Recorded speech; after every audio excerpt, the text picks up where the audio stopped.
Good afternoon, and welcome to this webinar on children in armed conflict. It is the last one of a series of three dedicated to the 2 years terms of Belgium as a non-permanent member of the United Nations Security Council. It also closes the first ever and hopefully last ever virtual Egmont annual conference on Belgian diplomacy and defense. We have a remarkable lineup this afternoon, so I will keep my introduction short. My name is Jean-Louis de Brouwer, and I'm the director of the European Affairs program of the Egmont Institute. First, a few words about housekeeping. The presentations by our panelists will be followed by a Q&A session with participants. I encourage all of you not to wait for the end of the panel to enter your questions in the dedicated mailbox.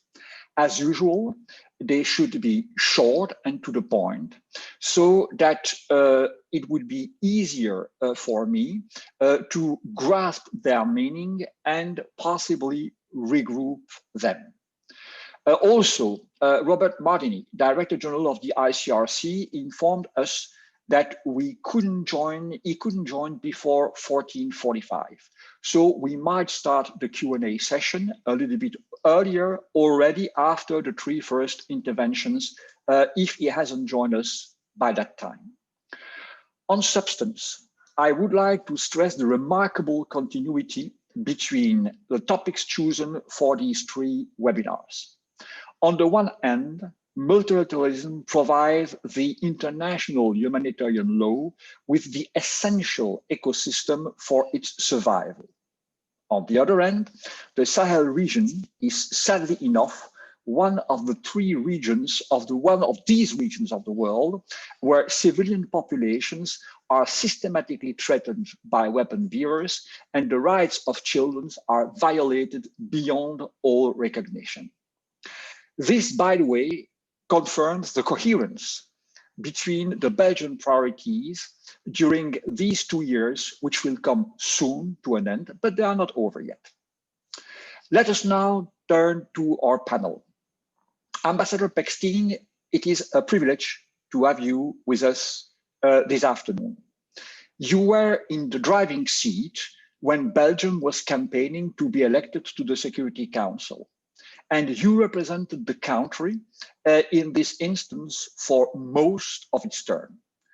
Since then, your career development is in a way an illustration on how firm the Belgian commitment when it comes to human rights is, I quote here Axel Kennes, to build bridges between New York and Geneva, as indeed you are now the Belgian ambassador in this latter city. Ambassador Paxton, the floor is yours. Thank you very much. Good afternoon, everyone. It's really a pleasure to be here with you and indeed have some reflections on what we achieved on this very important issue of the protection of children in armed conflict. And that is really, I mean, this presidency of the working group of the Security Council on Children and Armed Conflict was really our priority number one. And right after we were elected to the council, that's really the responsibility that we wanted to have inside the council. And why is that? Well, two main reasons. The first one is, given the environment, the current environment, the erosion of the respect of international humanitarian law, and the fact that children are very often the first victims of this erosion of the respect of international humanitarian law, we had the feeling that we have to do something. We had to do something. We had to take our responsibility to try to reverse that trend. And I'm sure the other panelists will certainly elaborate on that situation, that context that we unfortunately have at this moment.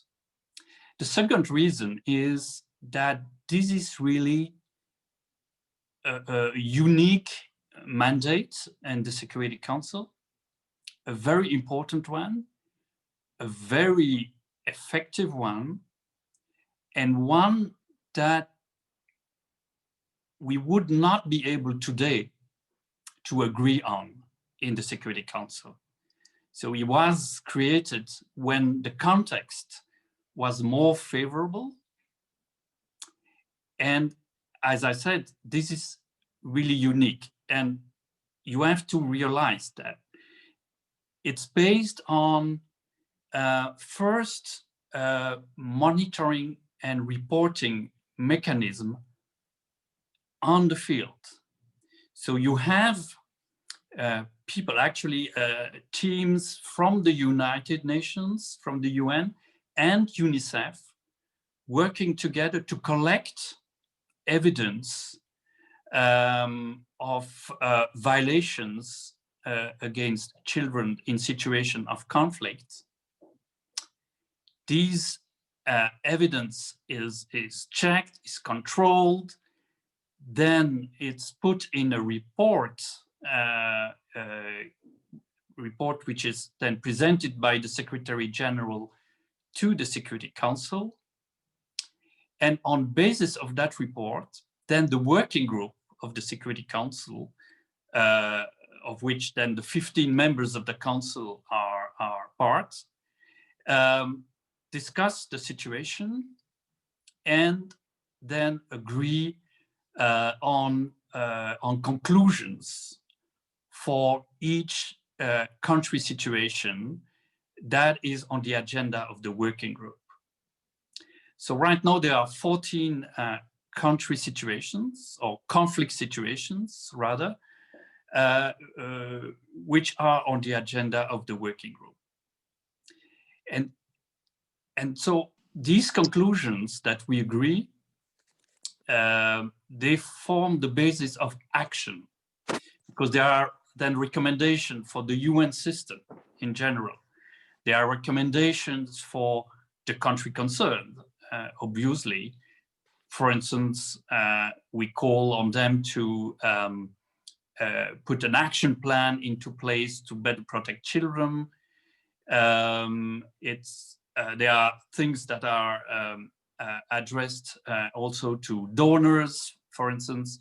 So a range of possible actions, concrete actions again, that we put in place. And of course, that is done also in close cooperation with the special representative of the Secretary General for Children and Armed Conflict, Mrs. Virginia Gamba.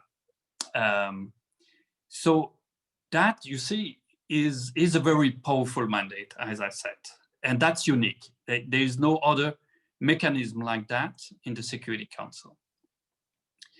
And so that's also a reason why we wanted to have this presidency, to, you know, make sure that this system is protected, that we would not go back, you know, on that, because this is really an achievement.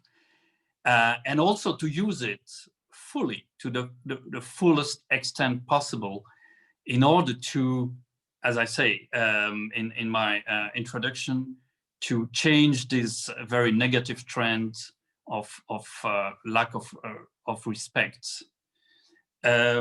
So we were very happy to receive that presidency, that chairmanship.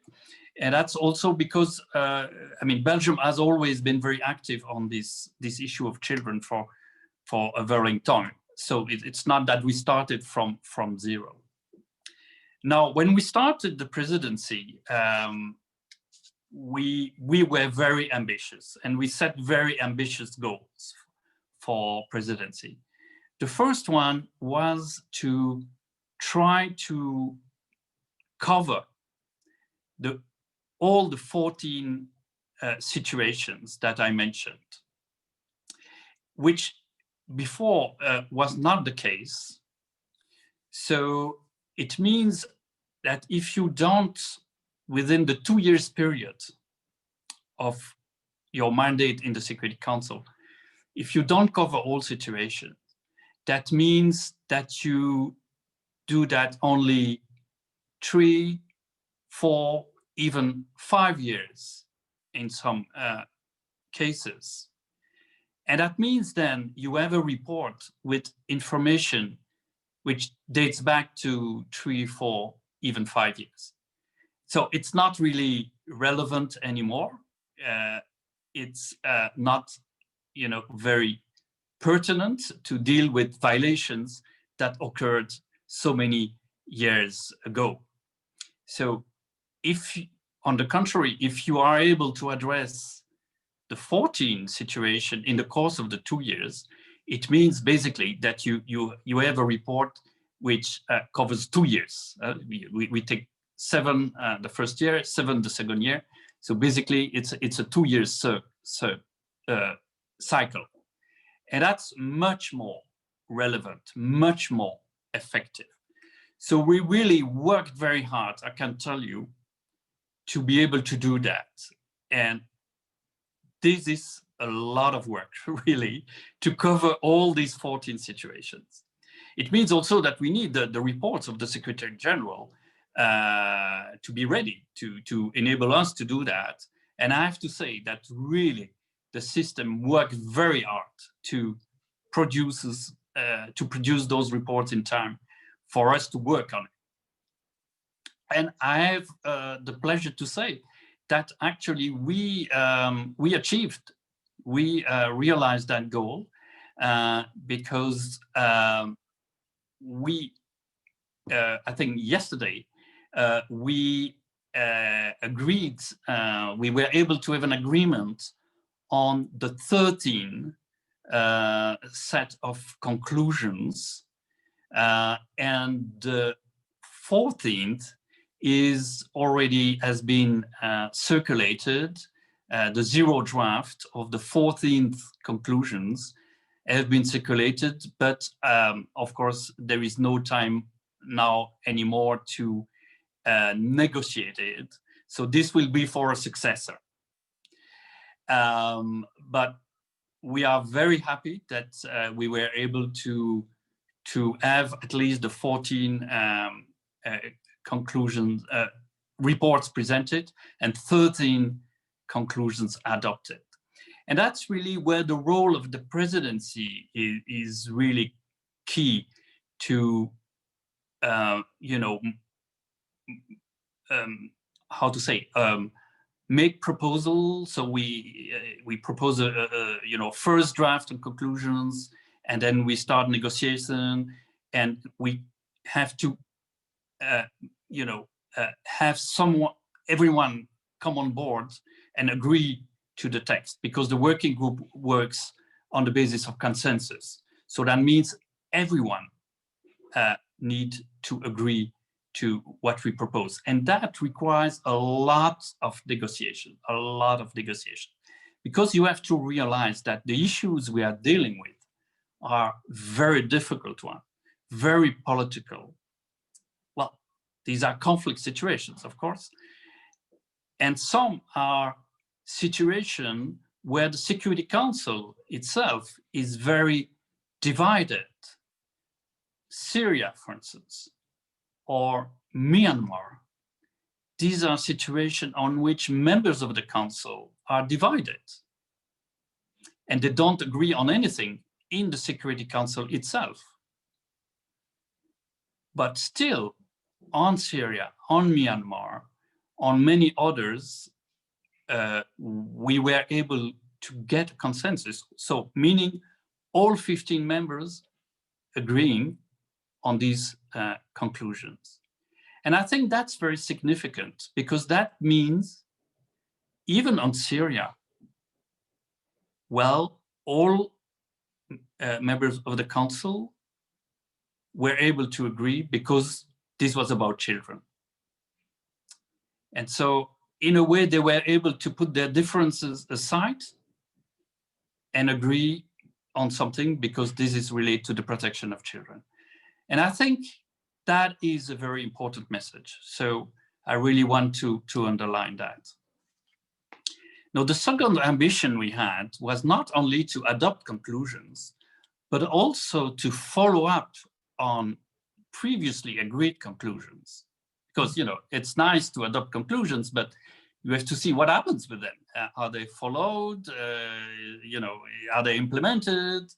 So what we have been doing was to regularly organize teleconferences with the local teams or the local peacekeeping operation to see how was the situation evolving, whether the progress was made on the basis of the conclusion, whether they were implemented, or if they were not implemented, what should we do about that? What kind of action was necessary to improve the situation? And we used to do that, for instance, many times before the mandate of a peacekeeping operation was discussed in the Security Council. You know, there are regularly renewal of mandate of peacekeeping operation. And so that's the moment where you can slightly adapt the mandate of the peacekeeping operation. And so, for instance, we could then propose to include some measures on protection of children if necessary. Because that's, and I come then to my third ambition that we had, we didn't want to keep this issue of children in armed conflict only within the working group. We think, we thought that it's important to streamline it in the work of the Council in general, and also to make sure that is very well part of mandates of peacekeeping operation, as I just mentioned. So very concretely, it means that if you put that in the mandate, that means there will be people, there will be children protection officers in the peacekeeping mission dealing with that issue, working on it, working with the local authorities, working with the armed groups, possibly, to make sure that things are improved, the situation of children is improved. So again, that's very concrete, that's very practical, it's happening on the field. So, but of course, we need to have an agreement to put that in the mandate of the peacekeeping operation. So then again, you have to negotiate within the Council to get agreement to do that.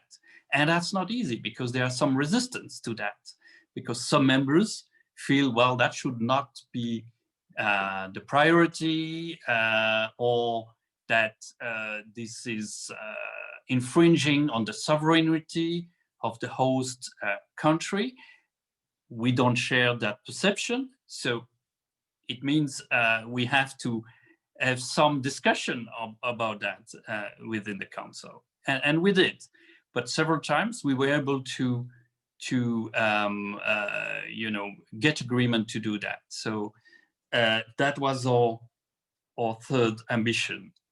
Then also we wanted to, and that's the number 4, we wanted to give visibility to this issue at the highest level.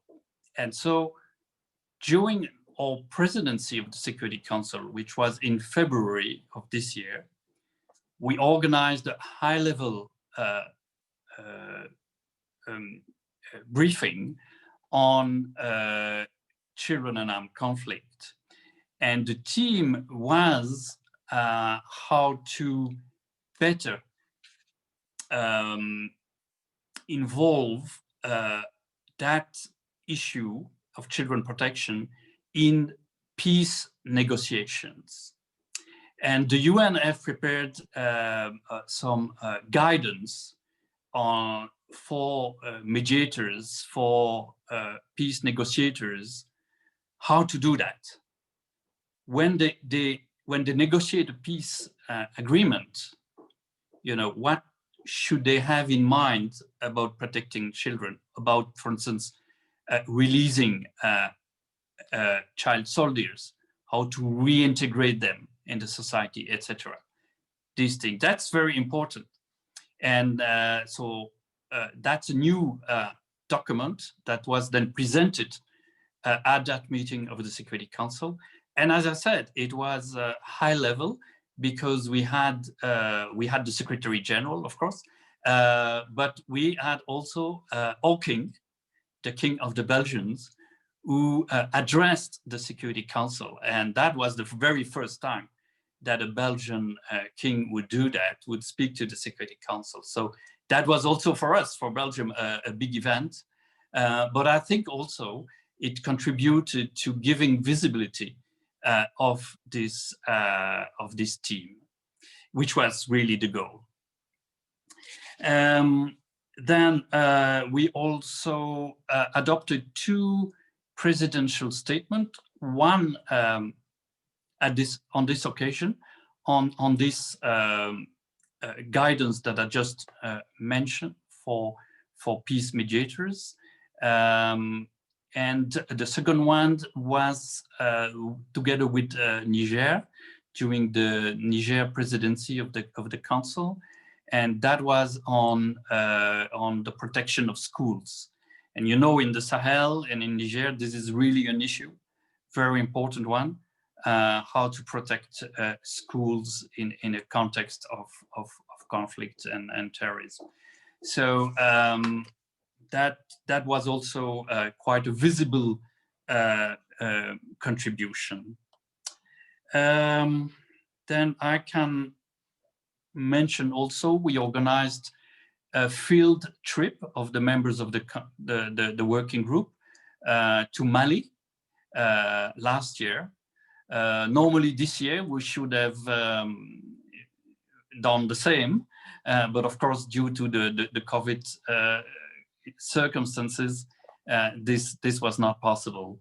But those field trips are also very important because that gives the working group the occasion to engage with local actors. So for instance, in Mali, we met with the military, we met with a representative of armed groups, we met with parliamentarians who are responsible for making laws, we met with civil society,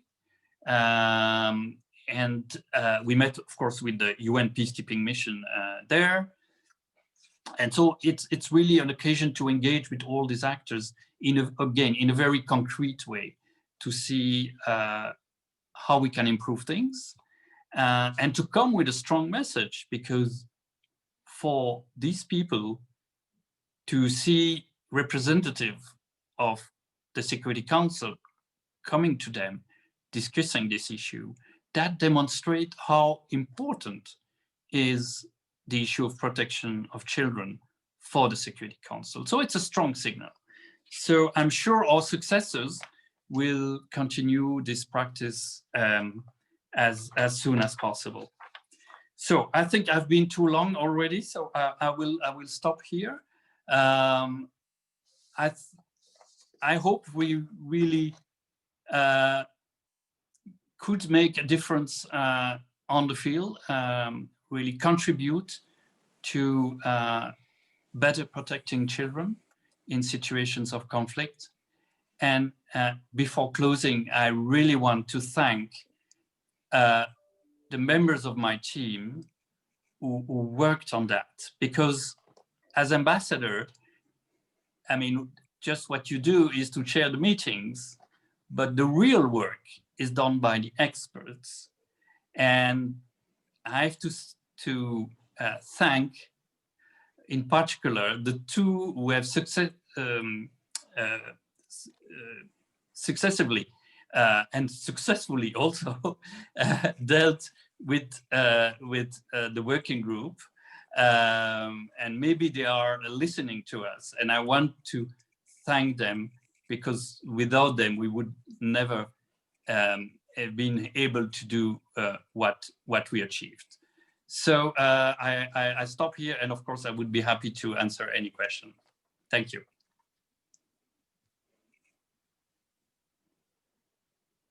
Yeah, there we go. Thank you very much, Ambassador. Thank you very much. And also thank you for the very, very enlightened way that you explained to us how difficult it can be on a daily basis to achieve what you have achieved, and to make sure that at the same time, these do not remain words which do not, go beyond the New York bubble, as there is a Brussels bubble, that it has indeed a way to influence the situation and possibly positively influence the situation on the ground.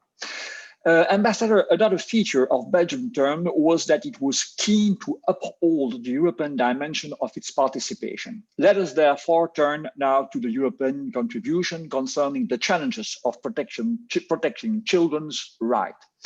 Michael Köhler, the European Commission, the European Union, and in particular the Commission, and even more in particular the Directorate General that you are in charge of, is usually referred to as a lead donor. It has to do with the volume of aid for sure, but also with its principled approach of humanitarian issues. These principles are not mere guidelines for the EU, but they are enshrined in the treaty, and they have been subject of a very rare interinstitutional statement, the so-called consensus, which is still seen as a milestone 15 years after its adoption. Even if sometimes with limited success, the Union is constantly advocating for the protection of civilians, and in particular women and children, the weakest amongst the vulnerables. The Commission took also significant initiatives, and many have still in mind the commitment to reach a 10% threshold of the humanitarian aid budget dedicated to education in emergencies. Michael, thank you very much for being with us this afternoon. The floor is yours. Many thanks, Jean-Louis. I hope I don't suffer from the same connectivity problems that I had earlier today. So I appreciate very much this occasion, and it's a privilege to speak after Ambassador Paxton. And I would like to take the occasion not only to greet all our Belgian colleagues and friends wherever they are connected from, but in particular also to say my thanks to the ambassador and to his team in New York. At the end of these 2 years that Belgium spent in the Security Council, where I have the impression you really set some marks, and we worked extremely well together, especially when it comes to the issues that we are under discussion right here. Belgium, during this term of 2 years, organized 2 high-level humanitarian events during the last 2 General Assembly ministerial weeks. And this was the occasion to highlight the humanitarian perspective on many important topics, such as, for example, in 2019, the event on safeguarding the humanitarian space in the context of counter-terrorism frameworks and sanctions regimes. Or, for example, only a couple of months ago in September, during UNGA 75, on the humanitarian impact of combined conflict, climate, and environmental risks. We were very appreciative also here in Brussels, but not in the Foreign Ministry, rather in the European Commission, with of the work of Belgium as a humanitarian penholder during its membership of the Security Council. And we hope that you can relay this to the next European participants and members of the Security Council, because we want to have, of course, a continuity of the European trademark in the Security Council. Now, I don't want to be too long, but I think this topic, which is of such a key importance, not only for the future of the young generations, but also for us displaying our values in international cooperation, would merit indeed a very long and detailed discussion. And I have to somehow steer the ship clear of going into too much detail. But suffice it to say that on the EU side, over the past years, we have developed a very, very strong institutional and legal and conceptual framework for supporting children in armed conflict, for helping them to mitigate the threats that they are facing. And we are keenly aware in all our cooperation activities, humanitarian aid, development, and so forth, we are keenly aware of the risks that children today face in situations of violence, where they need our advocacy, our practical support, and a better implementation of international humanitarian law. Already back in 2003, the European Union, and Belgium, of course, as a leading member state of the European Union, adopted the guidelines on children in armed conflict. And these guidelines were then updated 5 years later in 2008. We also have the very recently adopted new European Union Action Plan on Human Rights and Democracy, which was actually decided upon only about a month ago. And this action plan highlights the need to strengthen efforts to prevent and end grave violations against children affected by armed conflict and support demobilization, long-term rehabilitation, and reintegration.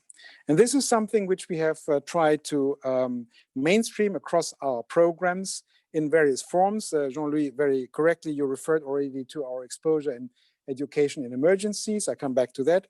We also make this part of our gender policy. And obviously, we have foreseen in the Commission work program for the incoming year for 2021, a new communication on a strategic approach to support disarmament, demobilization, and the reintegration of ex-combatants, which also very often are child soldiers. So there also the child aspect plays an important role. And you may know that Vice President Schwieker of the European Commission is at this moment in time in the process of putting together a specific strategy on children in conflict as well. So a lot of mobilization, and this mobilization becomes practical. We have to reckon with the fact that when we speak about the people who are in need of humanitarian assistance, children are most of them. Most of the so-called vulnerable people that humanitarian aid is targeting are children, are adolescents, are younger than 25 years old. And then many of them, of course, are girls. So it is quite clear that a children-focused policy in humanitarian aid is an absolute must. It's not a choice, it's a must, simply because of the statistics, simply because of the figures. But in addition to making children and support to children a mainstream priority of humanitarian aid, we of course have also quite targeted specific programs. In this budget year, for example, or last budget year, 78 million euros only for child protection in humanitarian settings. This includes activities, for example, in support of children associated with armed forces and groups, psychosocial support, family tracing identification, and the creation of child-friendly spaces, prevention activities and response to violence, including sexual violence, and support of unaccompanied and separated children. Now, these are specific actions, but as I said, we need to mainstream, and we do so, support to children across our policies. I'll give you 2 or 3 examples. Education in emergencies, obviously. In that respect, I can proudly confirm that we are indeed a lead donor, because under the previous European Commission, the European institutions took a commitment to dedicate 10% of their operational humanitarian aid budget to education in emergencies. This, of course, is concentrated on children. And in that respect, we have become now an example to follow by other humanitarian and also development donors. Education, of course, is a right for children. There can be no peaceful childhood. There can be no chances for the young generation, but there can also be no integration of children into the society after having, for example, been recruited or drafted into armed forces. There can be no real fight against sexual and gender-based violence without education. We have to get the children out of the crossfire, and we have to get them in education in order to give them a chance. And that is what Education in Emergency does. So we have stepped up our efforts in terms of money, but there are also many, many concrete projects. For example, we have a project at the line of contact in Eastern Ukraine for children. We have specific programs for children and education of children in Syria, in the Yemen conflict, in Afghanistan, in the Democratic Republic of Congo, and many other conflict-prone zones in areas. Actually, 12% of the beneficiaries of EU supports are children that are associated with armed actors. So if we speak about demobilization, if we speak about crisis management, if we speak about ending a conflict, the children and then the girls among the children, again, play a very, very important role. We have to provide for a future for them. And therefore, this focus on children is absolutely essential. And the same could be said, and I alluded to this already, about the gender policy, where we have, again, a special child focus, for example, work together with our colleagues in Plan International, having special projects for children and girls that are suffering from gender-based violence. This has become a priority for us, and this is something where, again, we have specific financial amounts for projects that are trying to help with the prevention and the response to gender-based violence worldwide. Now, I have a great and a long list of projects here that I cannot read out in detail. But we are a global player in this regard as well, because there's hardly any continent, hardly any conflict where we wouldn't really intervene with specific child-focused programs. For example, child protection, education, nutrition, and water sanitation hygiene activities in Somalia.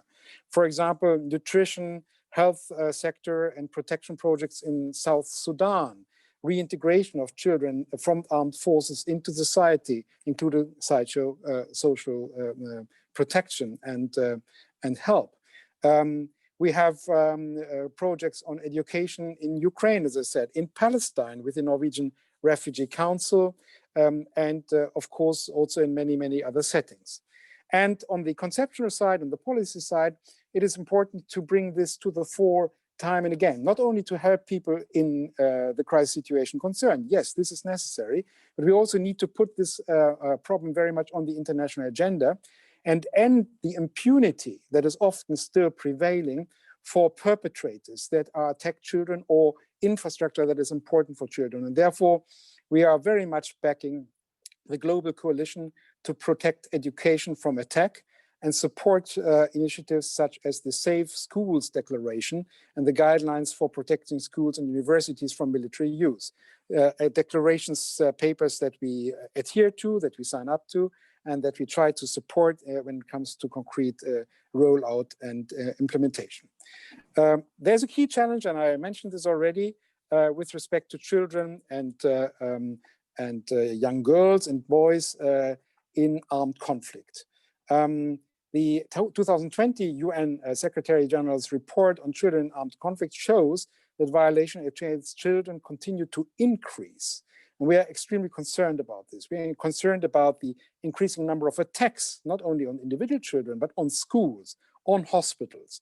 This, in a way, is a denial of civilization. And this is something that has to be named, that has to be put on record, and that has to be accounted for so that, again, impunity ends. So we need to address this, and we do this in our diplomatic activities. At the same time, we also need to make sure that, for example, counter-terrorism activities, which are necessary, which are legitimate, do not come to the detriment of the humanitarian space that, again, very much children need and benefit from. And we have to see that new challenges like COVID-19 are not, again, shifting away the focus on children, but rather that in our COVID activities, children are also among the beneficiaries. If I could perhaps come with a couple of proposals, because unfortunately, even after the Belgian presidency in the Security Council, there is still more work to be done. And I think Belgium, as an important member of the United Nations, in future, I think more in the General Assembly maybe than in the Security Council, and other European member states should continue on this path and should continue with a number of actions and proposals that are essential in order to create a better world for children. So we need to ensure together that more attention is being paid to the work of the United Nations Special Representative on Children in Armed Conflict and support her wherever needed. I would like to highlight the importance of the work of the Security Council to let's say, more child-specific humanitarian setting. and this is very much true for children in armed conflict. And therefore, things such as the Safe School Declaration, or also issues such as a better protection of humanitarian workers and medical personnel that work for children, with children, this is essential. This is something which we had already in certain texts, but when the 5th anniversary in May 21 comes for the landmark Security Council Resolution 2286 on the protection of medical personnel and facilities and of humanitarian personnel, we should give this also a specific focus concerning children. Then secondly, the work of the United Nations in the framework of children in armed conflict. Again, I think we should pull our forces together as Europeans, again, behind the efforts of Virginia Gamba, the special representative for children in armed conflict. We should support her with advocacy, also with financial means, and we should help her to secure agreement on new action plans with parties listed for grave violations and so forth, and really give clout to her action and to her team's effort, bringing this again on the international agenda. When we pursue, and this is very much an objective of this European Commission, of the von der Leyen Commission, when we pursue our advocacy on international humanitarian law, we should obviously, again, give a specific focus on the situation of children here. And there are many, many possibilities in that regard. I don't want to go too much into detail, but the rendezvous next year concerning, for example, the 5th anniversary that I just mentioned, but also other reports that the General Assembly or the Security Council will look into, give us a very good opportunity in this regard. And finally, when it comes to counterterrorism measures, it is important, especially in international efforts to address the spread of armed non-state actors. It is important that in this context, we do not only have a security-related approach, but we look into the fact, or at the fact, that many of the soldiers used by those armed non-state actors are actually children that are, so to say, not to be held accountable for what they are forced to do, and need to be given a pathway back into the society. That is something where I think from mediation to diplomatic efforts to programs for reintegration, and there Europe is very much active. No effort must be spared in order to really help children show the way. The same thing, of course, then relates to our sanctions regimes, which need to take into account the specific needs of children and make exemptions. And finally, we should double our efforts on the protection of humanitarian workers. There's not a single day where we wouldn't have to sign letters of condolences to in organizations that are suffering the loss of some of their aid workers, often local workers, but often or sometimes also expatriate personnel. These people are working for IDPs, for refugees, which again, I say, consist in their majority of young people and children. And if we want to keep the children in a better situation, if we want to give them humanitarian supplies, if we want to procure education for in emergencies, then of course the aid workers that do all this deserve our protection, deserve our support morally, but also security-wise. And that is certainly a focus for all of us in the months and years to come. Thank you very much, Jean-Louis, and thank you to all of you for listening. Thank you very much, Michael. I mean, you covered a lot of ground. I mean, just a few tips. The increase of the level of violence, of course, it resonates with the recent abductions of hundreds of school children in Nigeria. This is just an illustration of what you really, what you very rightly pointed at. What strikes me in your presentation is that exactly as we heard from the ambassador, it's not only words, declarations, statements, guidelines, but also deeds, actions on the ground.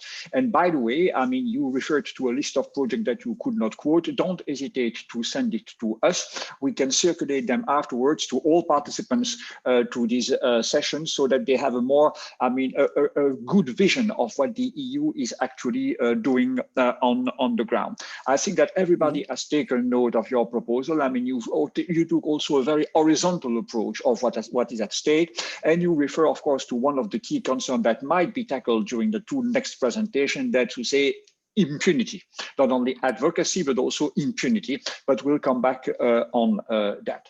Let us now turn to, well, by the way, before I turn to Director Rambaud, Heidi Rambaud, may I encourage the participant again to enter your questions in the Q&A box. I mean, the first ones are there so that we could move swiftly to the Q&A session once we're going to have heard our 3-4 panelists. So indeed, I want now to turn to another kind of major stakeholders, both in terms of aid and advocacy, i.e. non-governmental organizations.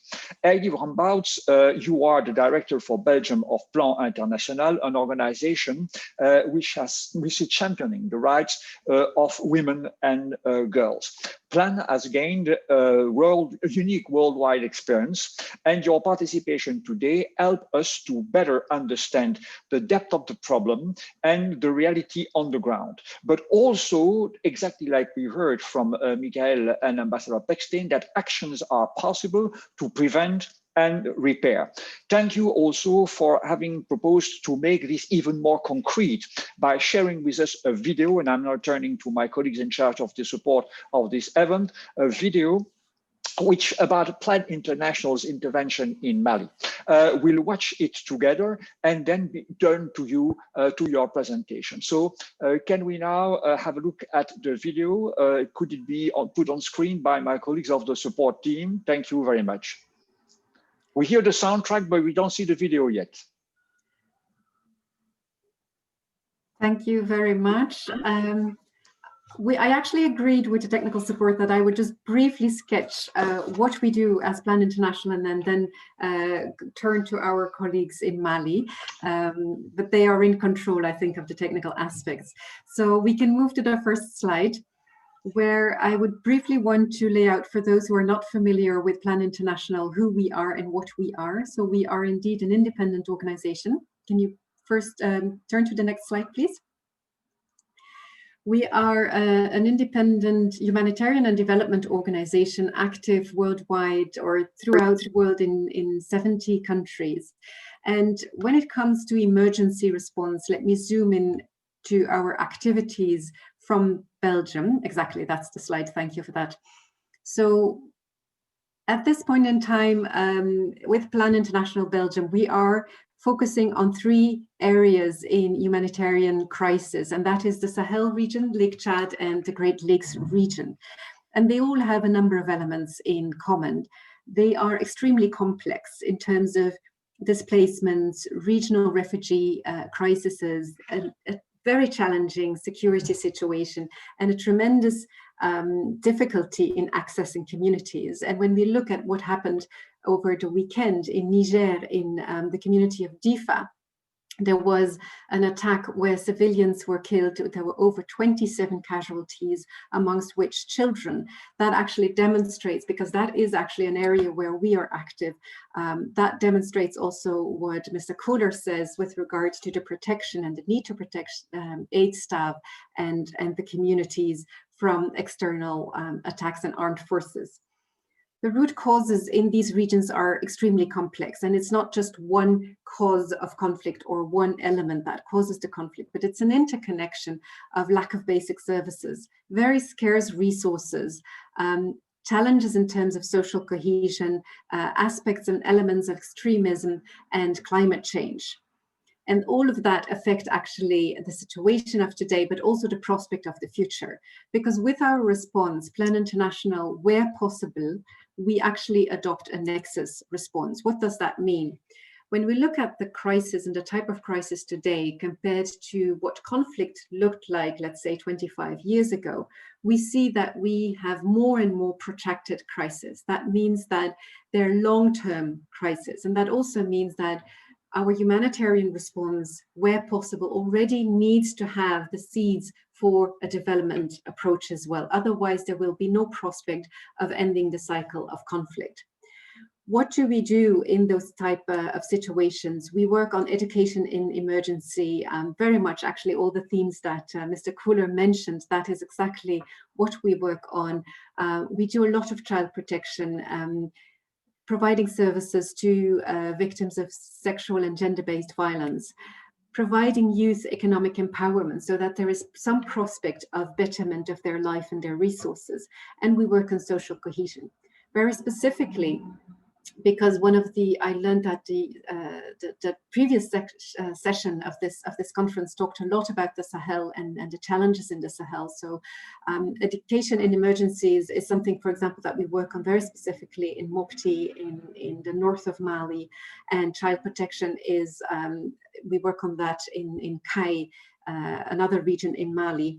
And so social cohesion is also integrated, for example, in a program where we do not only work on the nexus between humanitarian and development aspects, but also peace aspects in Burkina Faso. We do that with the support of the Belgian Development Corporation, with support of DG DEFCO and the Consortium 1212. And what is very important when we work in these areas is that we always adopt a gender and age responsive approach. What does that mean? It means that we are always considering the gender aspects of the conflict. And the very least standard that we apply is being gender aware. But where possible, especially when the situation allows for it, we are also gender transformative. So that means that we don't only take into account the differentiated impact of a conflict on girls and boys and women and men and how that affects them differently, but that when we really try to be gender transformative, we also want to work on the root causes of those gender inequalities. And that is, I think, setting the scene to listen now to our colleagues. The technical team, you can turn on the video now. So we're listening to our colleagues Hawa Kone and Philomène Ndekolo, both based in Mali, and they will talk about what they face in their daily work situations. So the word is now to our colleagues from Plan in Mali. Thank you for turning on the video. Bonjour Philomène, je suis chef d'un projet d'éducation en situation d'urgence très ambitieux, programme financé par la DGT humanitaire. Ce qui veut dire que tu es directement en contact avec les filles et les adolescentes. Peux-tu nous expliquer la situation ici à Mopti? D'accord.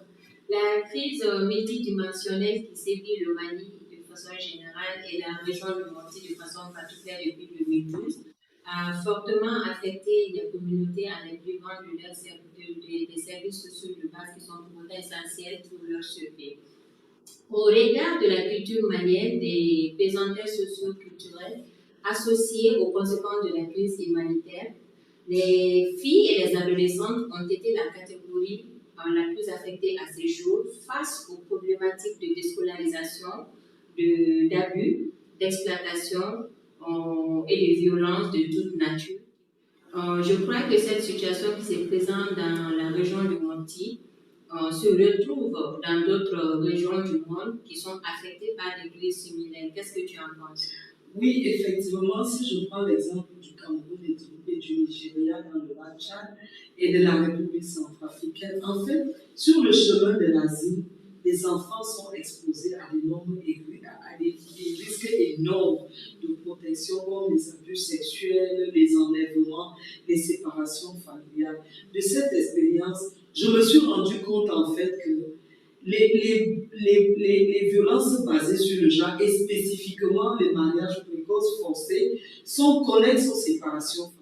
Mais un besoin qui est souvent sous-estimé, c'est la prise en charge psychosociale.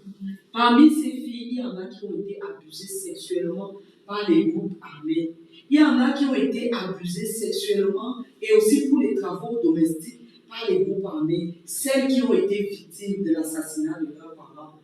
Toutes ces filles ont besoin d'une prise en charge psychosociale spécialisée qui est au-delà de ce qu'offrent les travailleurs sociaux et qui nécessite des coûts conséquents.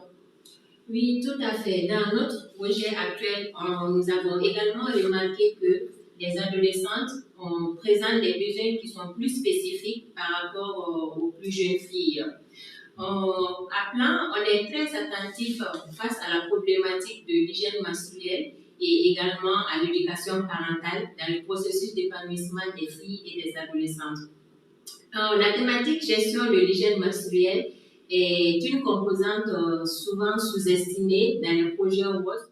Oui, c'est essentiel. D'après les standards de protection, il est important de mettre sur pied des espaces sûrs pour les filles et les femmes dans le besoin. En fait, comme des espaces de cohésion, des centres d'écoute pour accueillir les filles à risque, des survivants ou des victimes. Et aussi leur offrir la confidentialité qui est si chère au processus de prise en charge. Cette initiative permet en même temps de diriger les personnes dans le besoin de savoir où ils peuvent aller et vers qui ils peuvent se diriger quand ils ont un besoin, tout en activant le réseau de protection au niveau communautaire pour donner une réponse vraiment appropriée à temps et de qualité. Et aussi, ça permet de toucher un large nombre de bénéficiaires. Merci Philomène. Merci à vous. Thank you for showing that video. You can turn on the PowerPoint again. I believe that when we listen to these two colleagues, I want to thank also Director General Kuller for laying out actually all the areas that they work on, because I believe what they talk about in this video just really reflects the same points of attention. And I think that is very encouraging, because we do see some increased attention for the aspects that children et qu'il faut faire également et qui est vraiment un tissage de très grande qualité. Alors une question justement sur franceinter.fr à ce sujet, la toile Selvage est recherchée par les puristes, mais est-elle vraiment YouTube channel? Thank you for that. Thank you for that. And so, yes, the next slide is about the impact of conflicts on girls. And I think indeed we do see progress over time. But at the bottom of the slide, there's a small reminder that shows us, that it's only in 2018 that there is a UN Security Council resolution that really points out the specific needs of girls and boys in conflict.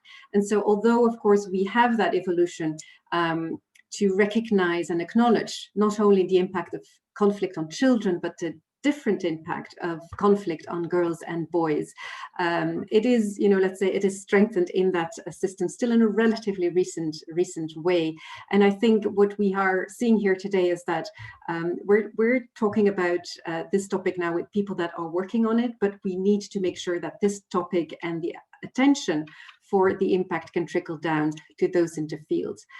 What is important for us and what determines our commitments is also to realize that the reason why conflict is affecting girls and boys differently is also because conflict is exacerbating pre-existing gender norms and gender inequality. And so these harmful social norms are also root causes of the gender inequality in conflict times. And another aspect that is really creating that intersectionality with impact of conflict on girls, harmful social norms, is also poverty and lack of resources. Because what families and children and girls, and especially adolescent girls, are put into, the situation they're put into, makes them actually use negative coping mechanisms to deal with their situation. Some figures, at least 1 in 5 refugees or displaced women is experiencing sexual violence. And there are numerous reports that are really pointing out to all these challenges and aspects.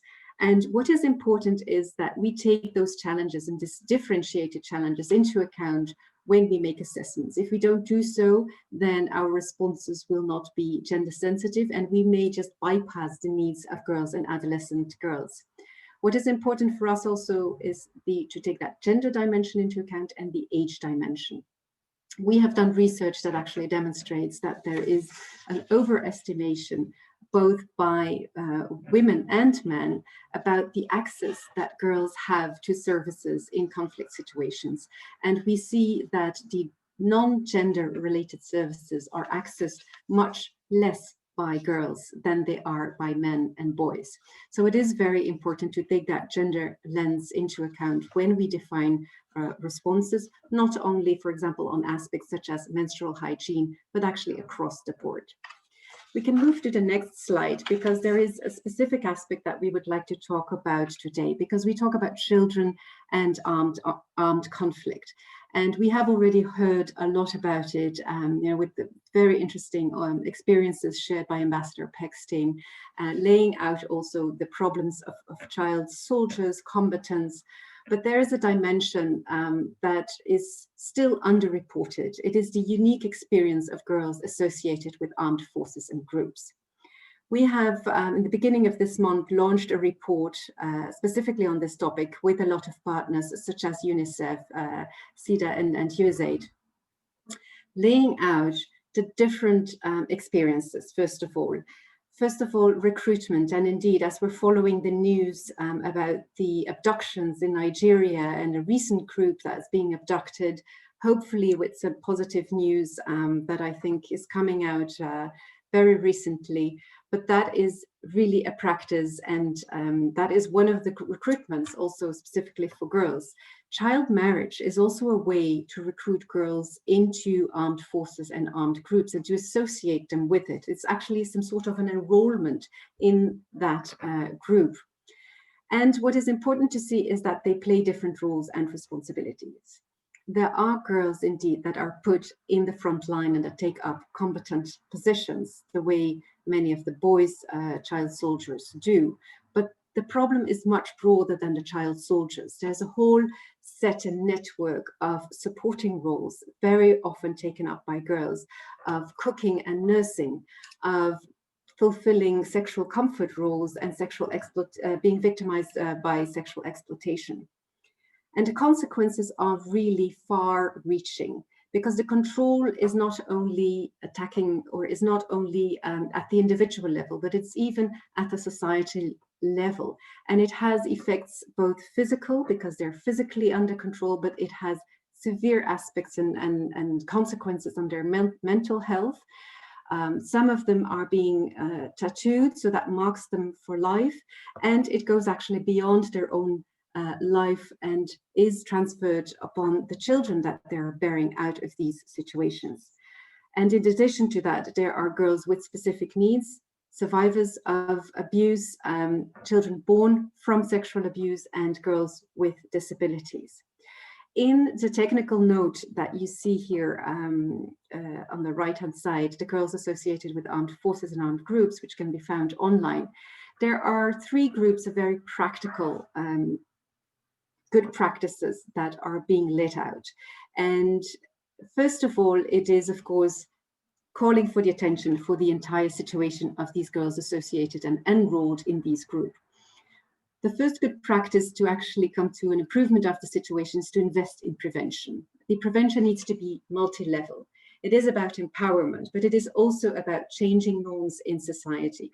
So there are different factors and different levels that need to be tackled, and providing basic services and responding to basic needs so that actually girls can have certain choices and are empowered in making certain choices will be a very important aspect in terms of prevention. A second element that is really important is to release these girls. And there's still some need for a mindset shift, because when we talk or when we consider traditional demobilization and disarmament programs, very often, and I'm also acknowledging that there is a shift that is taking place there, but very often in the past, there was a focus on the combatants. Possessing a weapon or having the capability of disassembling or assembling a weapon was a criteria to be able to benefit from a DDR program. But it was not looking at, for example, the wife of the combatant that was being associated to the combatant in a forceful situation, or it was not looking at those who were giving support services through cooking, nursing, etc. And so they were very often left out of these programs. And it's very important also, even within the society and within the communities, that there is an increased awareness that these girls are also victimized and put in these situations in an involuntary manner, and that they are not just the wives of, and that they are not just there by way of a social norm or a situation, but that they actually also deserve to be released from the situation that they are in. And then, of course, once that release process is kicked off, then the entire reintegration has to take place, where there is, of course, in the technical note, there's a lot of suggestions on how to do that, how to make sure that a gender analysis is conducted, and how stigma can be worked on and can be avoided, because that is very challenging for these girls to return to their initial communities. Next slide, please. We, of course, watched very carefully as an organization the work of Belgium at the UN Security Council, and that is a focus, I think, of the session also today and the entire seminar. And so we want to look at it, but I can only, I was not informed about the content of Ambassador Paxton's speech, but I think it very much reflects here everything what he said. And I think as an organization, we're very happy that this was given such a priority. And we really believe that Belgium contributed to laying a very, very strong foundation. And of course, we also see that more remains to be done. And so we would, we actually think that now the foundation is lit so that we really can move beyond that addition that is very often made at the end of a sentence, and girls, full stop. We really believe that maybe now we can open even more the discussion to take girls on board from the beginning onwards. We also want to acknowledge that the permanent mission in Belgium joined forces with Niger, it was, and with Plan International in an event in 2019. So I think it is clear that we had the same interest. And I'm not going to repeat, let's say, all the markers and the positive contributions that Belgium with the team of experts did for this topic. But I would like to move to the next slide, because in the same manner as Director General Kuhler, we also have some additional recommendations, because we believe that together as an international community, we can even be stronger for girls. Can we move to the next slide, please? Thank you. So what are the recommendations for even us being stronger for girls? We would like to encourage Belgium and all the people that were involved to really safeguard the strong legacy that Belgium had as a member of the UN Security Council. One of the things that we think about that we really think would be useful is to really document and capitalize the experiences of sharing that working group, and also for the successors lay out the next steps based on that experience, and that you have what is the vision that you see, and what can be the very practical recommendations of those who have to take over. Of course, we would really want Belgium to see to continue to play a very active role in New York, and of course also in Geneva, in all the relevant groups, in the monitoring and reporting mechanism, to make sure that this topic remains very important on the agenda. And we also would like to encourage the teams that, and we actually do see room and opportunity to leverage the expertise and reputation also at the EU level. As we can hear from the Director General, there's room and there's openness to put these topics also on the agenda. And we believe Belgium can play really a very important role there. And also not only the aspect of children and armed conflict, but especially also giving more attention to girls associated with armed forces and groups.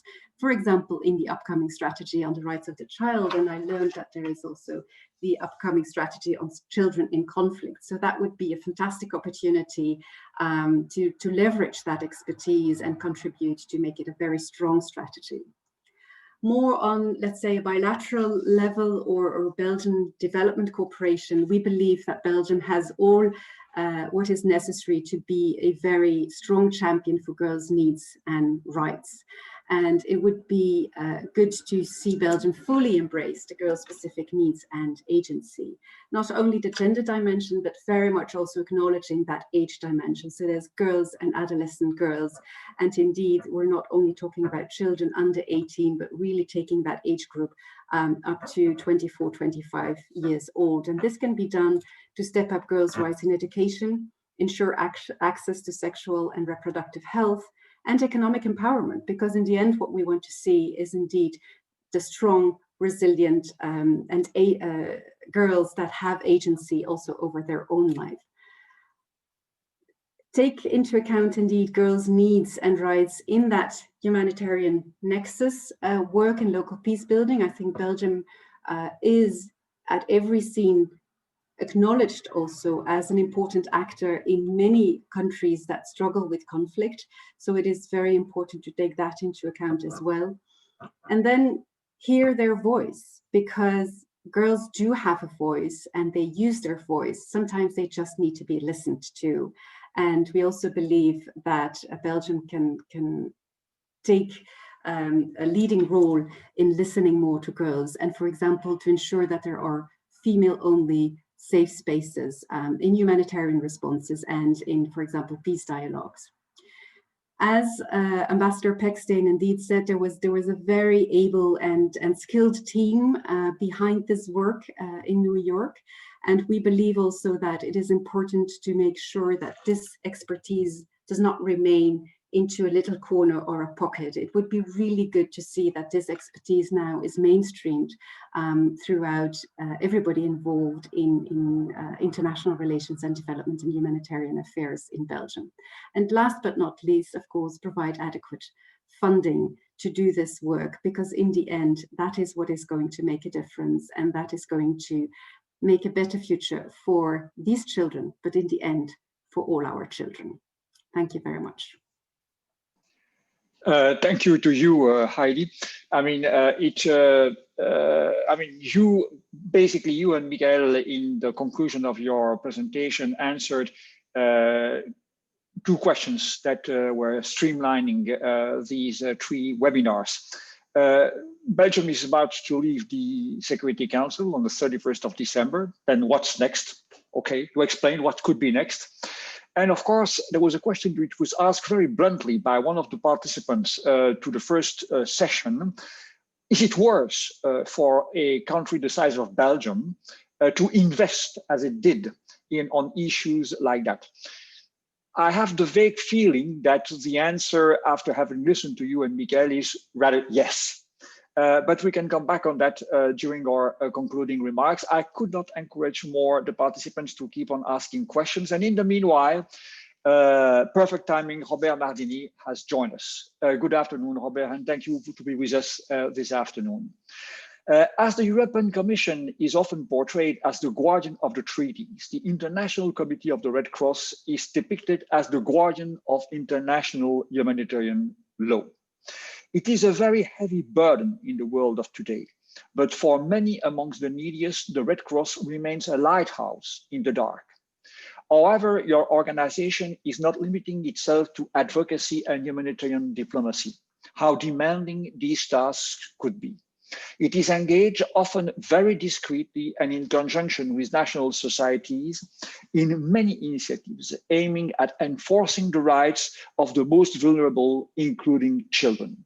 It would therefore not have been possible to have a 360-degree overview of the challenges attached to the protection of children in armed conflict without benefiting from the invaluable experience of your organization. So welcome, Robert Mardini, the floor is yours. Thank you, Mr. Chair. Thank you, Jean-Louis. And thank you to the organizer of this event for inviting the ICRC to share our humanitarian perspective on the important issue before us today, which is children in armed conflict. And clearly, this has been a matter of shared concern for the ICRC and for Belgium. I'm so pleased to see Ambassador Paxton, with whom we have really had a great collaboration during Belgium term at the Security Council. And indeed, we have appreciated being able to rely on Belgium during its term on the Security Council and beyond. It has regularly raised political awareness of humanitarian concerns that impact countries where the ICRC is operational, and has continually been a strong champion of international humanitarian law, IHL. More specifically, Belgium has played an important role on the Security Council as the chair of the Working Group on Children and Armed Conflict. And while the Council may seem increasingly divided and polarized, let us not forget the consensus achieved in the original establishment of the Children and Armed Conflict agenda. It remains today one of the long-standing thematic agenda with both a formal working group and a monitoring and reporting mechanism. These elements allow for the Council's continuous dedicated attention to children. Other thematic agendas struggle to replicate a similar model or just reach agreement by the Council to be introduced in the form of an open debate. Though the ICRC does not contribute to the monitoring and reporting mechanism because of our neutrality, impartiality, and independence, we recognize it as an important means to motivate actors in conflicts to fulfill their IHL obligations. In addition, while the Children and Armed Conflict agenda focuses on the 6 grave violations, we must remember that the challenges facing children are wide-ranging. For example, the ICRC is addressing the needs of children who are unaccompanied or separated from their families. They can spend years waiting for positive tracing of family members or for family reunification. There are also children effectively trapped in humanitarian situations, often with no prospect of sustainable solutions. These situations can range from protracted encampment, particularly for children born in camps and who know no other life, to children who are in detention, whether immigration detention or arbitrary detention for children who are held indefinitely without appropriate judicial guarantees. Children make up approximately 40% of ICRC's beneficiaries or people we serve. And as you consider next steps for advocacy on protecting children, I would like maybe to highlight 2 examples of challenging humanitarian concerns where political solutions and support are needed to make a difference. First, we see a worrying trend of selective implementation of the law. Several thousand children allegedly associated with the Islamic State group or related to their members remain in camps and places of detention in northeast Syria. The Convention on the Rights of the Child and its optional protocol emphasize states' obligation and do not allow for exceptions based on labels. Children, even those associated with armed groups designated as terrorists, need to be considered first and foremost as victims of conflicts. Their best interest should be the primary consideration of every decision that concerns them. We must also recognize that even though children should only be detained as a last resort, numerous children have been detained in northeast Syria for significant periods of time. Some of these children have even turned into young adults without receiving the assistance of which they were entitled.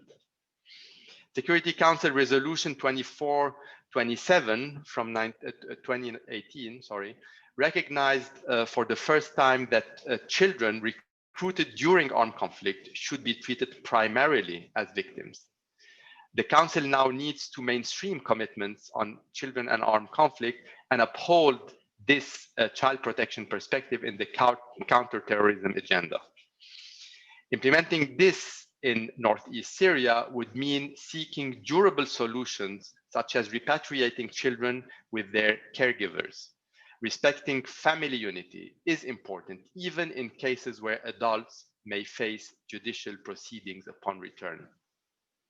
In addition, it would be important to recognize that decisions to revoke the nationality of citizens in northeast Syria can result in several protection issues: de facto statelessness, family separation, or indefinite detention.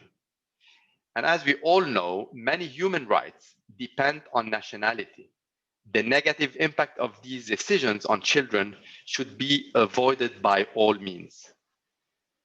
And we should not forget those children who were not recognized as victims and are now young adults.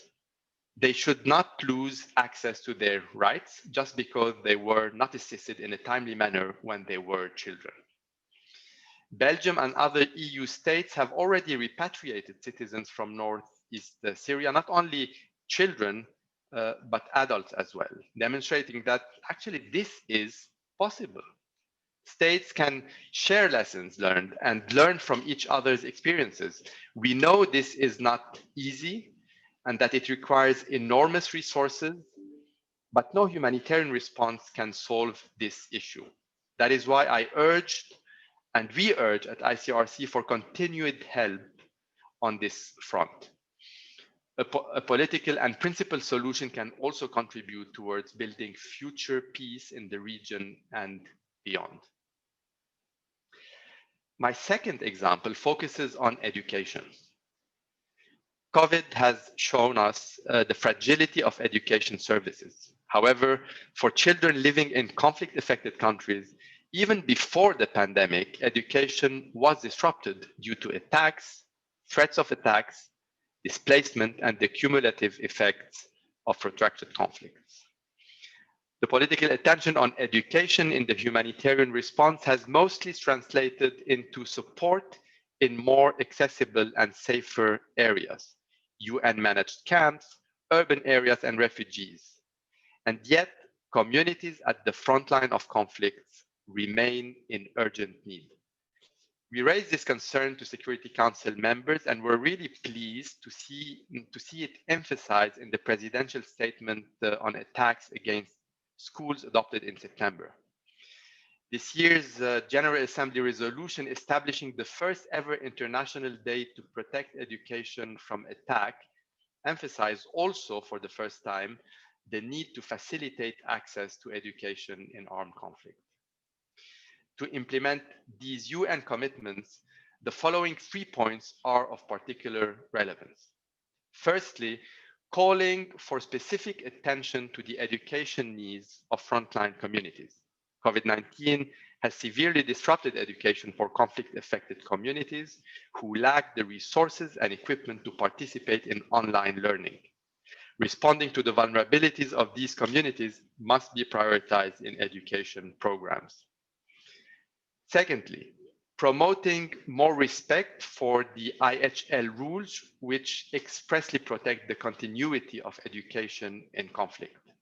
These rules aim at ensuring that education continues and that students, educational personnel, schools, and other educational facilities are protected in situations of armed conflict. Under the IHL rules governing the conduct of facilities, civilian students and educational personnel are protected from attack, as are schools and other educational facilities, since they are civilian objects.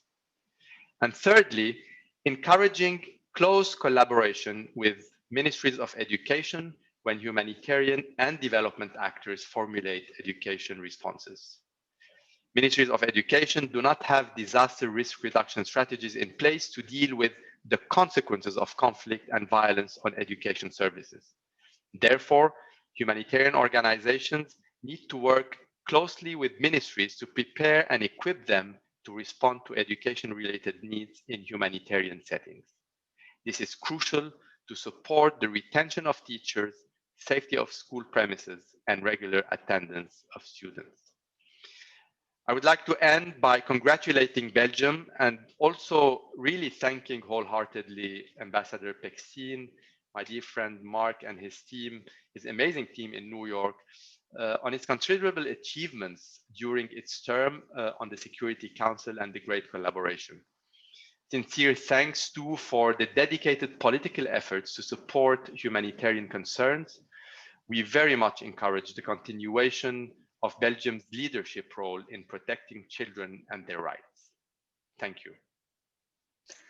Thank you very much, Robert, and thank you also for having tackling upfront one very sensitive issue, which is indeed the one of the repatriation of children born of combatants in Syria, which will stay with us for some time.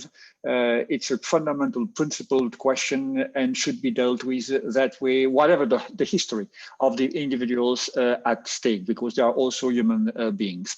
The time has now come for the question and answer.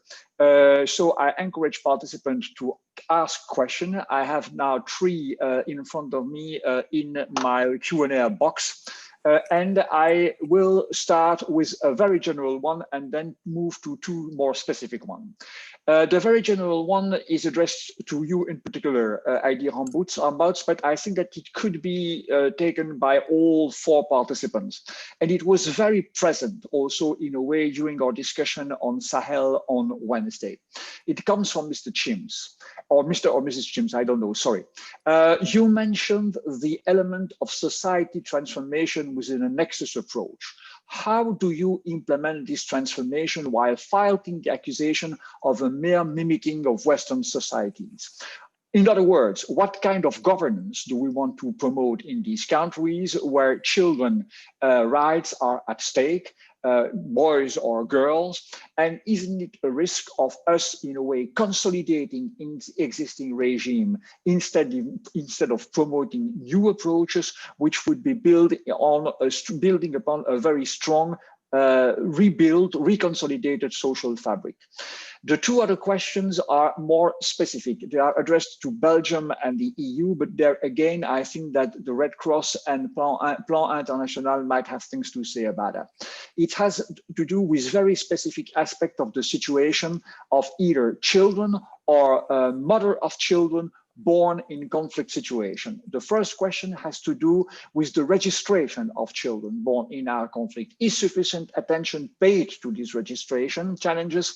Because of course it can end up having as a consequence something that was denounced by Robert Martini, that is to say, children losing their identity without identity and therefore without nationality.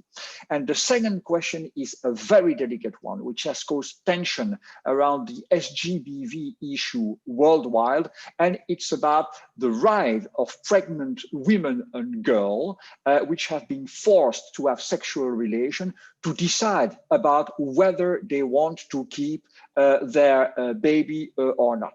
I mean, it's the A word, it's the abortion word as part of an SGBV remediation agenda. So again, these three questions, maybe I would start with you, Heidi Rambouts, as some of them were addressing issues that you raised yourself in your presentation, but I will no doubt turn to the other panelists afterwards to ask their views and opinion about that. Heidi, the floor is yours. Thank you very much, Mr. de Brouwer. And yes, thank you also for the question, very interesting. I think it is very interesting indeed, because in our organization, we are an organization that are promoting children's rights and equality for girls. And that is something that we adhere to as our organization. And of course, we are working operationally in local communities where some of these rights are not respected. And that is, let's say, if I understand the question correctly, that is probably the tension that we identify. Now, especially in situations of conflict, where we talk, the situations that we talk about today, I believe it is very important that we acknowledge also that that is a situation that people are not happy in, without, let's say, necessarily knowing what the International Convention on Children's Rights is about. I think it is much more about the injustice and what they experience, and situation of lack of prospect that they have as well, and where they are victimized. And so it is about indeed working with the communities to actually show and demonstrate that there can be alternatives. But that also means that you need to show different approaches, and that you need to show different ways out as well. And so that is about indeed empowering girls. And there may indeed be objections to it. If you have, for example, a very macho society, then that will not be something that you can develop in the short run. But it is very much working with local communities that we actually want to instill rather values that can actually trigger change in these societies. And so we are not necessarily coming in with a top-down approach, also, for example, in terms of determining priorities. That is very often determined through participation with the local communities. And I want to link it maybe to the question about the abortion and the unwanted pregnancies. We very much work with services that we provide These services are adjusted to the context in which the victims and the girls carrying a baby are living and are having their daily lives. So we're not taking them out of their daily context, but we're providing services in their context, both medical services and also social and psychological support. In the end, the choice indeed remains with them, but also we need to acknowledge that many of these societies do not leave that many choices. Many of these societies, there is no abortion available. And then there is very often adolescent girls will resort, for example, to abortions that are outside of the medical arena, with all the risks involved that as well. So I think what we try to do is to create an environment of support and try to see indeed what other choices are available. Also try to create an environment of support that once these children are born and the young mothers prefer not to take care of them, see what options are available there. But also if these young mothers see that even if they do build a relationship with that child, that they are not rejected by their own community, that they do not necessarily have to give up going to school, then that changes their perspectives, and that may change also the relationship that they wish to develop with these children. So it is about creating opportunities indeed in these very challenging environments. Thank you very much. I mean, do Michael and Robert in particular want to chip in on this issue? And I see also that Ambassador Paxton is raising his hand, but maybe let's start with Michael and Robert, because some of the questions were addressed also to the EU. Yes, perhaps very quickly on the question of registration first. Obviously, this is a very central part of protection, which is one of the key issues of humanitarian aid, in addition to food and safety, health, education, and so forth. Protection means very many different things, but it definitely means to have ID documents, to be registered. This is something which, without a specific focus on children as such, but something which we are pursuing basically everywhere where the European Union finances humanitarian aid. I've seen myself during the last mission that I was able to conduct before Corona forced us to stay stuck to our homes and offices, in refugee camps in Bangladesh for the Rohingya refugees. I've seen registration efforts which were financed by the international community, including the European Union. And of course, as the majority of refugees are children or adolescents, there is, so to say, an implicit focus on them in this regard. We have not only the duty to help organizations such as the UNHCR that are responsible for this kind of registration, but we also need to convince host governments, the governments of host countries, to give the possibility to refugees of having a legal identity and therefore also legal residence status at some point in the country, especially in the case of protracted displacement. And this obviously is a very thorny issue. On the question of what you call the A word, Jean-Louis, there was a very interesting webinar about 2 months ago organized by a member of the European Parliament on this question. And obviously emotions go very high in this regard. The only thing that I would like to add to what Heidi already shared with us, and I can very much sign up to her comments, thank you very much for that, is obviously that not only ethical considerations and values come into the play here, but also very difficult legal questions. And that is one of the reasons why the European Union in its aid policy has decided to take a neutral stance on this. Yes, we believe that ultimately what counts is the welfare of the woman and the will of the woman. But we cannot come up with a European policy either in favor of abortion or against abortion. We are basically pursuing a neutral stance on this. Why is that so? On the one hand, because also inside the European Union, if you take the 27 member states, you have quite different sets of values and legal regimes in this regard. We don't have such thing as a well-established European single legal position on this policy issue. But the same thing is even more true than when it comes to the countries where we operate.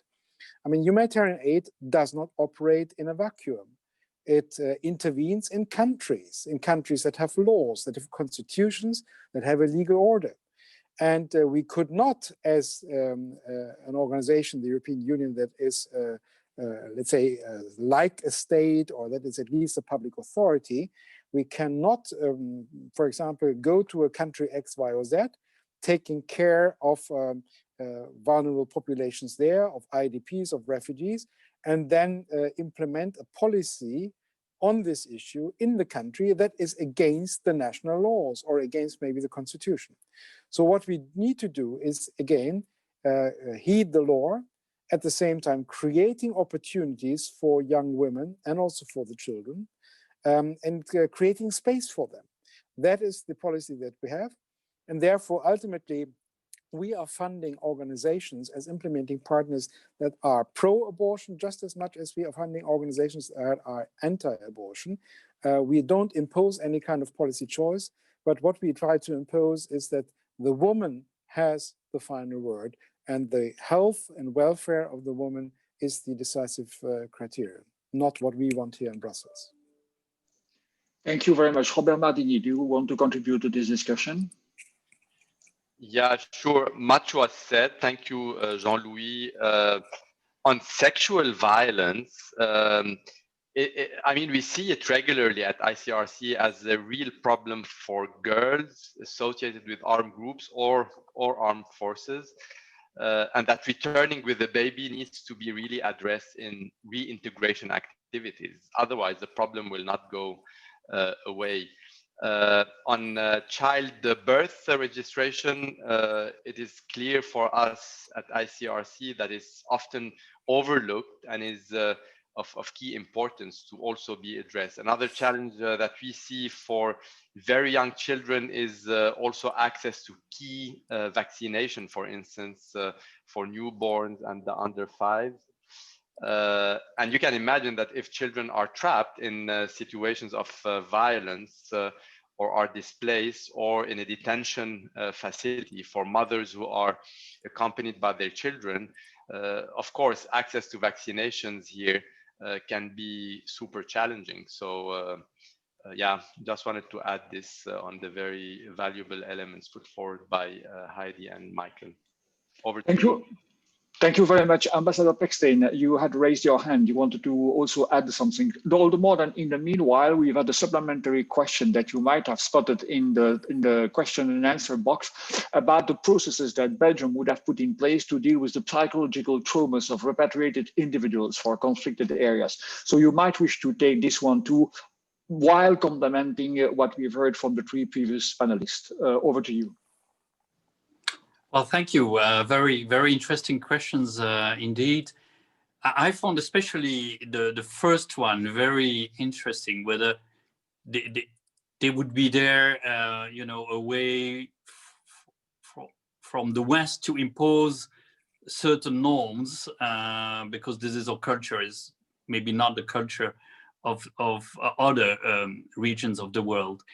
And I would just say, when we visited Mali with the working group, you know, that I mentioned in my intervention, one of our interlocutors was a religious leader, very influential religious leader, who actually played quite an important role in the demonstrations that ultimately led to the fall of the government. But that happened after our visit.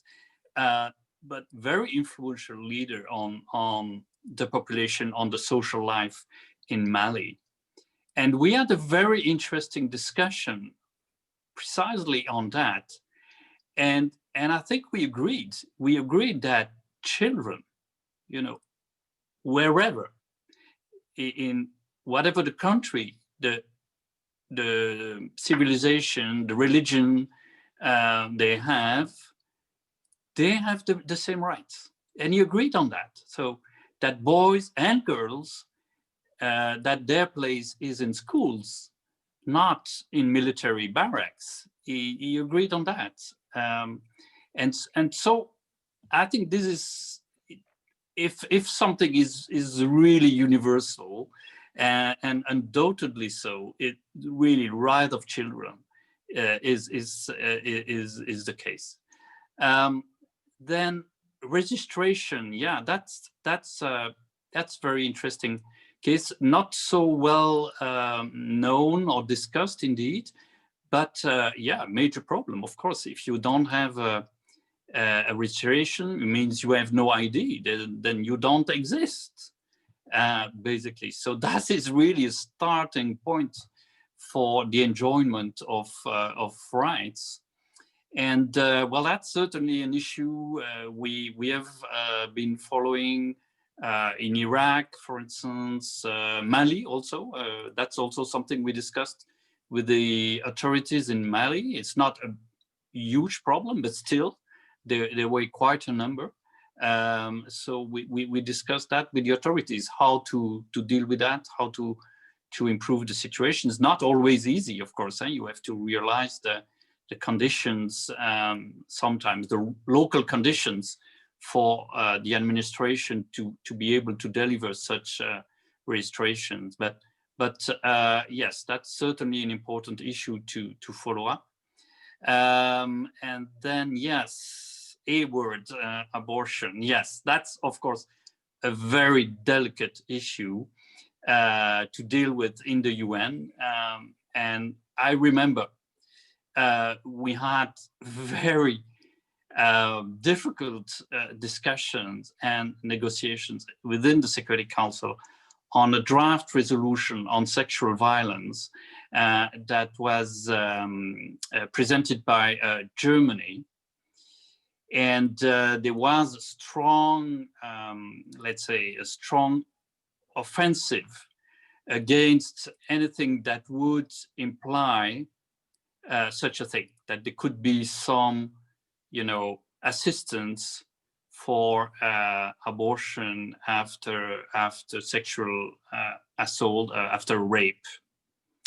And of course, all this is with coded words, obviously, but we very well know what it is behind those code words.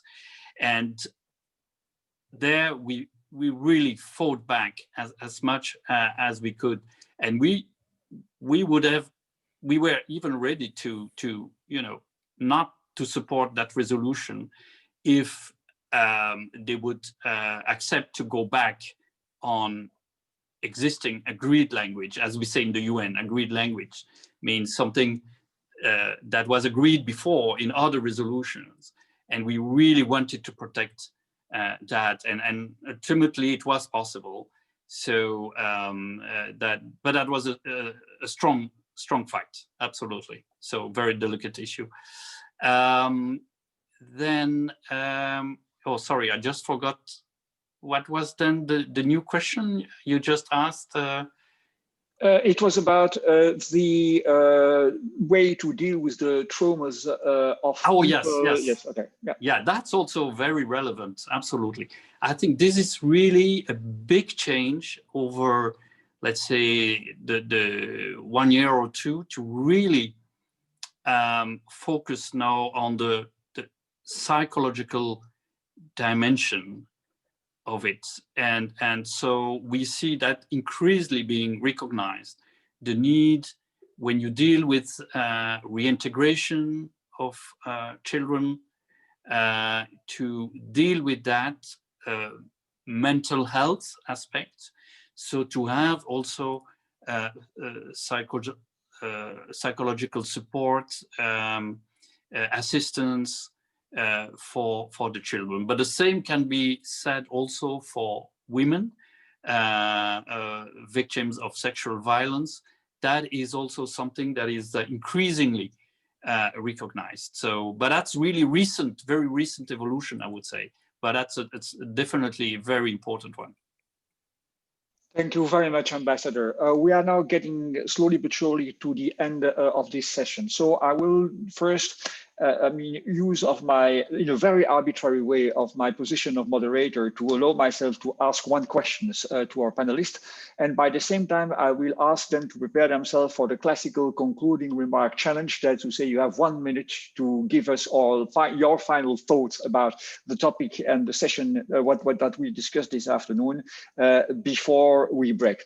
My question would be the one that was a bit, no, that was very present in your presentation, Heidi, and also in what Robert Mardini said about how far we have to engage with non-state armed actor in dealing with the issue of the protection of the rights of children, and or whether they are boys and girls.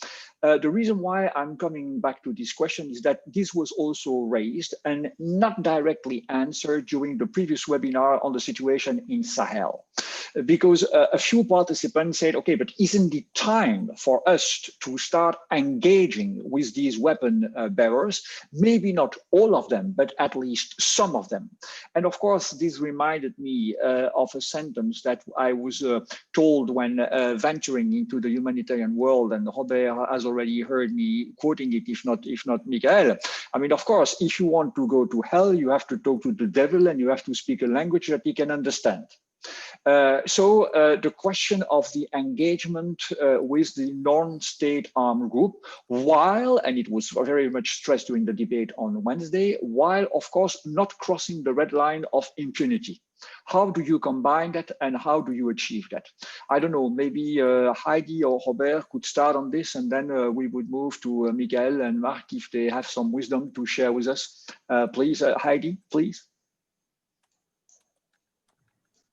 Thank you, and I definitely hope that Robert would have taken it first, because that is indeed a difficult one. And I think by our mandate, when we work in humanitarian situations, indeed, you know, we have to respect the humanitarian principles. We as organization, and when I talked about the triple nexus, so we have the first nexus being humanitarian and development in specific situations of protracted crisis. But when we talk about the triple nexus, where even the dimension of peace and peace building comes into play, it is even more complex. And of course, when you talk about peace and social cohesion, it is about bridging. It is not about bonding only those that are basically together. You need to bridge with those that were not part of the group. And so we indeed have some experience where we work with Search for Common Ground, where indeed we actually try to bridge, but we are doing, let's say, in, you know, as an organization at a very local level. And this would not preempt, I would say, you know, the accountability question. It is also more a matter of what is the role of which organization at what point in time. I believe that there is, in the broader context of peace and peace processes, there is a timing and a sequencing, and there is also different mandates for different organizations. So that's, I think, for Plan International, you know, where we stand on that very tough question. But I definitely also believe that it is an evolving question, because let's say the non-state actors have also evolved, and that's one of the reasons why our conflicts are evolving, and that we see more of the protracted crisis. And so there is much more of a gray zone today than there was, let's say, 20 years ago in many of the conflicts. Thank you very much, Robert. Thank you. I think for ICRC, there are no limits to engaging with non-state armed groups. Actually, the only limit is when they don't want to engage with us. But otherwise, what we do for a living is to engage with all sides, including non-state armed groups, in order to be able to cross front lines, engage, get access, and also nudge behavior for greater respect of international humanitarian law. And sometimes it is successful, others less. It is about building trust and equity with armed groups. It doesn't mean that we will agree to everything, but this is something that is built over time. Last year, our teams in more than 80 contexts were able to engage with 465 different armed groups globally. We don't have a protection dialogue with all of them. We have a protection dialogue with close to 200. We sometimes even visit detainees with held by some of them. We engage on difficult topics such as sometimes the Chibok girls in Nigeria, where we facilitated the release using our role of neutral intermediary. We have the tough conversations. Sometimes we have also setbacks, and we have colleagues ending up being abducted, and we need to manage this. I was 3 weeks ago in Afghanistan, where in the same day I was able to visit a hospital in government areas and another hospital in Taliban-held areas, where we were able to discuss the humanitarian challenges, but also there are the harder discussions about when there is use of indiscriminate weapons that of course pose a great challenge in terms of respect for international humanitarian law, and access to education often is a critical topic that we discuss. But for us, engaging with armed group is part of what we do and constitute, at the end of the day, our license to operate. Over to you, Jean-Louis. Thank you very much. Thank you very much. Michael, Ambassador Paxton, do you want to add anything to these to complement the discussion of this question? Yes, I would, Jean-Louis. Thank you very much. With all due respect, I think you asked the wrong question. For all the reasons that Robert just set out, the question is not really, does one need to speak to armed non-state actors, but the real question is, who should best talk to them? Because Robert, I think, made very clear why there are many reasons to talk to them, at least to some of them. Let's not forget that many of them hold territory. Many of them are a quasi-authority, a de facto authority, wherever they are. Think of the Houthis in Yemen, for example. Or, as we see in some countries, you have a government until the sun sets, and at night you have other authorities that take over. And I could give some examples there, because a majority of the population supports the non-state armed actor, and therefore, in a way, they have the real authority as soon as the security enforcement agencies of the state have a problem, like at night. So the question is not just one. Yes, one has to. The question is, who is well placed? ICRC certainly is.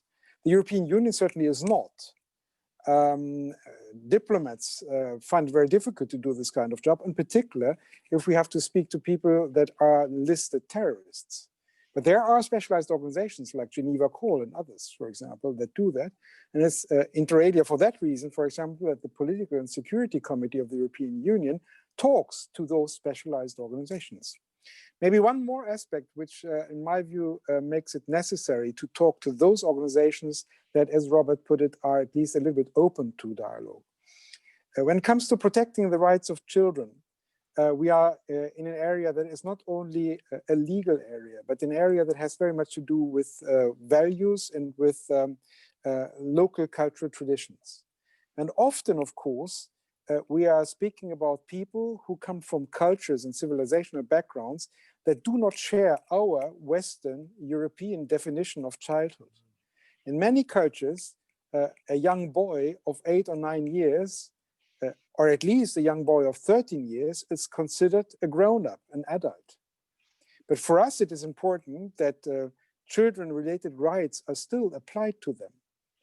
And I think this is something which we need to have a dialogue on. For somebody who represents a military structure of an armed non-state actor, maybe a 10-year-old boy is a grown-up and should fight. For us, this is a child with rights. And we should have a dialogue on this. We should try to convince these people that in reality, we're speaking about children and not younger adults. And that, again, I think is something which justifies a dialogue on this matter. Over to you. Thank you very much, Michael. I'm very happy to have asked the wrong question, provided that I got the right answers, and I'm getting the right answers. Ambassador Paxton, do you want to add anything? Well, I would agree with what Michael just said. Indeed, the ICRC is particularly well placed to do that with their neutrality, which is well established. And that's certainly an added value. But I would say even the UN, even if it's a little bit more delicate, but the special representative of DSG, Mrs. Gamba, regularly engages with armed groups, those who have child soldiers, to talk about demobilization and reintegration, etc. And that's fine. And she has the mandate from us to do that. So it's sometimes politically sensitive, obviously, but there is a need to do it, indeed, as also Robert said. But of course, there are limits also. And I would say the limit is the UN would not engage with terrorist groups, for instance. So Robert said ICRC has no limits. The UN has limits. But armed groups which are, for instance, engaged in a peace process, of course, we have to engage them.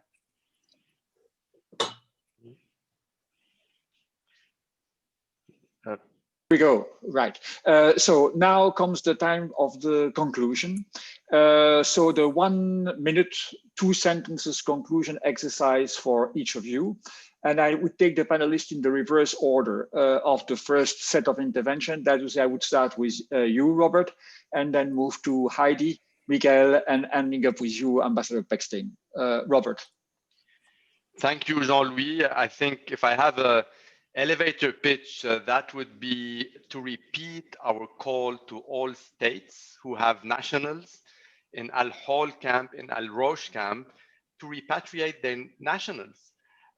Because most of those countries have a legal framework and due process that can mitigate all the risks they have. And I think today, this is not only the right thing to do from an IHL Convention of the Child perspective, but it is also the smart thing to do, even if they speak with their security advisors. In terms of security, it is of course smart to do it, because we all know the environment of Northeast Syria, and we all know how fluid and volatile it is. So that would be my plea. Over to you. Thank you very much. Heidi, over to you. Thank you. Well, I think I would just really like to grab this closing opportunity to encourage again, once more, Belgium, and I'm sure there's many more listeners here on the call that can play a role in that, to really consolidate that positive experience of the working group and the attention and expertise given to children and armed conflict. The time is now, and so I would really want to encourage them not to let that opportunity go, and to actually give it one more push in a strong direction for stronger attention for girls in these conflict situations. And I think then, in addition to that, not to put all the burden to the shoulders of Belgium, is that I think we as an entire community, we need to hold ourselves accountable and to see how we can be held accountable to actually respond to the girls' rights and needs in conflict in the coming period and years. So I'm looking forward to contribute to that as well, as part of being, as being part of that community. Thank you. Thank you very much, Michael. Yes, and thank you, Jean-Louis, that you let me speak directly before Ambassador Paxton, because I would really like to kick the ball in his camp. I would suggest that on the one hand, Belgium, as an outgoing member of the Security Council, continues with this focus on children and creates some sort of children's caucus in the United Nations among like-minded member states, and also tries to influence the agenda of the incoming European members of the Security Council in order to make further progress in the future based on this lobbying pressure of a children's caucus in the United Nations. And as a member state of the European Union, Belgium can do, of course, the same thing in Brussels European institutions. We need to come to a situation where we don't think protecting children is something very nice to have and we put it in our Sunday speeches, but where we really put deeds to our words. And that means, for example, ending impunity for perpetrators that are violating children's rights. The problem with the children's issue is that everybody is in favor and nobody can say anything against. This is almost a guarantee for it becoming banal, and that we have to avoid. We have to make sure that ensuring children's rights is essential, and that people who are not playing that game have to face opposition politically, but perhaps even legal opposition. I'll give you one example. There's one member state that I will not quote, member state of the European Union, also prominent member of the United Nations, that in every single speech asks about the gender dimension. Maybe Belgium could become the country that in every single speech and contribution asks about the children's dimension. Loud and clear, Michael. Ambassador Paxton. Well, thank you very much, both to Heidi and Michael, for challenging us and encouraging us to continue this engagement for this cause, even after we are out of the Security Council. And I think I can say on behalf of my minister, Minister Wilmès, that yes, that's certainly something we are prepared to do, to continue on the basis of this experience we had on the council, to continue to keep working on this issue. And you, thank you really for both of you for listing many things that we could do. I'm sure we are going, so not only me, but as I say, my minister or foreign ministry, we are going to think about that and see indeed what can we do in the coming months and years to continue to contribute on this. So thank you very much for that. It's well taken on board.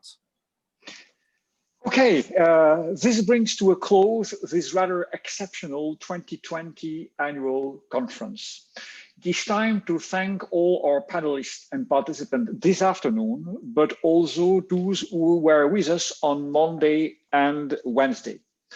Let me also extend these thanks to Hugues Chantry, the Director General of Egmont, and my colleagues Nina Willem, and in particular Sven Biskop, who together with Axel Kennes have been the architect of this event. And last but not least, I wish also to thank the members of our communication and event team who supported the preparation and the running of this event. By the way, this session this afternoon has been registered like the two other ones and will be made available to all soon on the YouTube channel of the Egmont Institute. It is also time to start looking at 2021 with possibly some light at the end of the tunnel. Even I'm sure, and I mean it, that positive lessons will have to be learned from this pandemic. We might end up coming out of it stronger than we were before entering it. It is also true that resuming in-person's meeting with all due precautions will offer all of us the indispensable interaction to build collective intelligence. In the meanwhile, the Egmont Institute wishes all of you a restful break, happy virtual moments with your loved ones, and joyful, intimate celebration. Take care, stay safe, see you next year. Bye-bye. Bye. Thank you, Jean-Louis. Bye, Marc. Many thanks. Michael and Heidi. Au revoir à tous. Au revoir. Oui, au revoir à tout le monde. Au revoir. Ouais.